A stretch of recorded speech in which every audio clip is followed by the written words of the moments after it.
Very good morning team.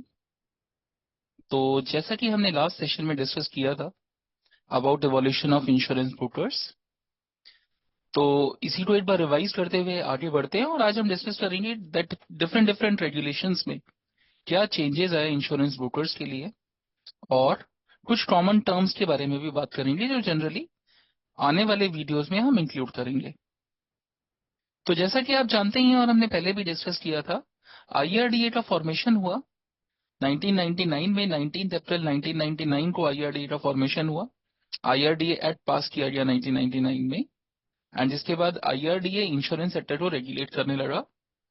2002 में allot किया गया था इंश्योरेंस ब्रोकर्स को इंश्योरेंस सेक्टर में एंट्री करने के लिए, एंड ये डेट था 16 अक्टूबर 2002।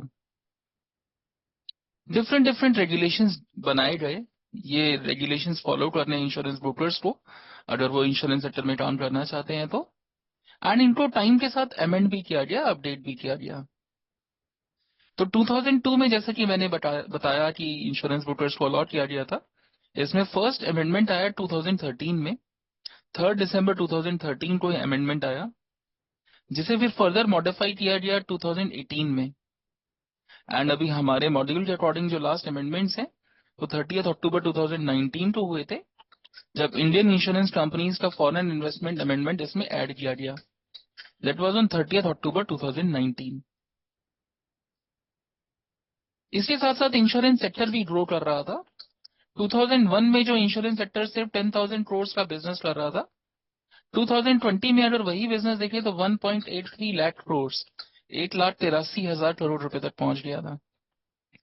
तो अब आने वाले स्लाइड में हम देखेंगे कि क्या क्या चेंजेस हुए with in effect from 2013 to 2018।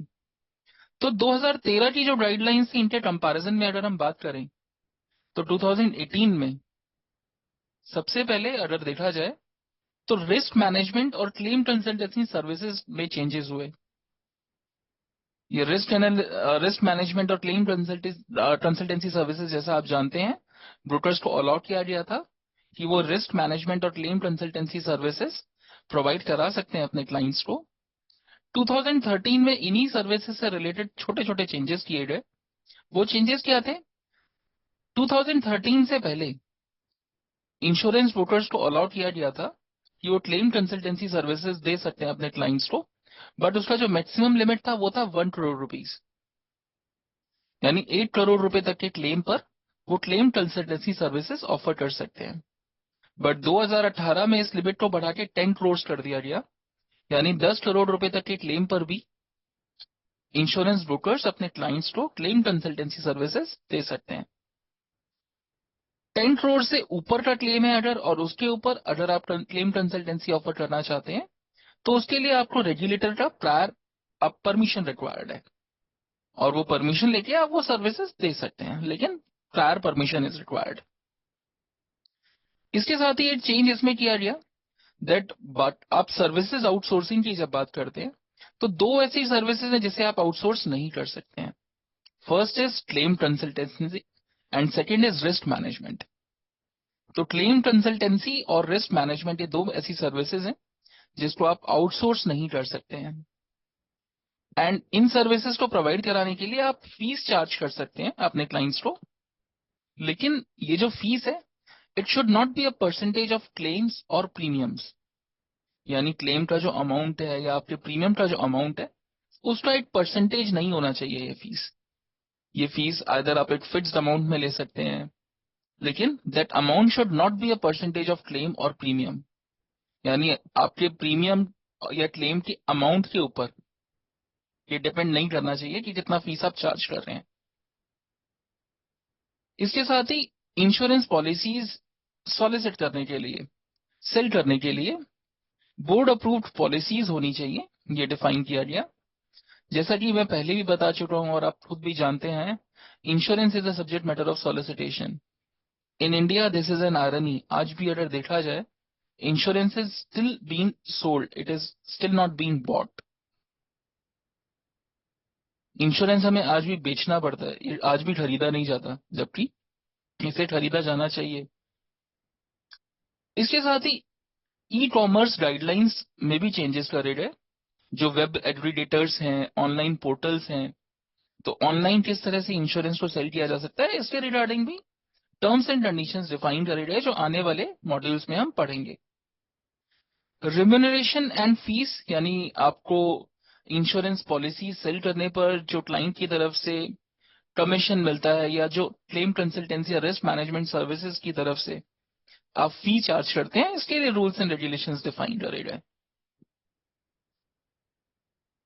इसके साथ ही एक और चीज जो चेंज किया गया वो ये था कि अगर आप कोई भी एमलगमेशन, मर्जर, एक्विजिशन या फिर अपना बिजनेस ट्रांसफर कर रहे हैं किसी और इंश्योरेंस ब्रोकर या इंटरमीडियरी को, तो उसके लिए आपको प्रायर अप्रूवल चाहिए होगा अथॉरिटी से। एंड इसके साथ ही मिनिमम कैपिटल, नेटवर्थ और deposit requirements for obtaining certificate of registration, इसमें भी चेंजेस किए गए।